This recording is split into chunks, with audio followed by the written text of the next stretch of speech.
મોટા સમાચાર ગીર સોમનાથના ધારાસભ્ય વિમલ ચુડાસમા દોષિત જાહેર માળિયા કોર્ટે વિમલ ચુડાસમાને દોષિત જાહેર કર્યા છે સાંજ સુધીમાં કોર્ટ વિમલ ચુડાસમાને સજા સંભળાવશે વર્ષ 2010માં મીત રોહન વૈદ્ય પર હુમલો કરવામાં આવ્યો હતો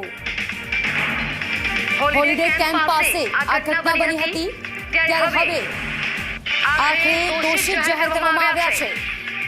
વર્ષ 2010માં મીત રોહન વૈદ્ય પર હુમલો કરવામાં આવ્યો હતો તેને લઈને દોષિત જાહેર થયા સંવાદદાતા ભાવિન અમારી સાથે જોડાયા છે વધારે વિગતો સાથે ફોન લાઈન પર ભાવિન જે રીતે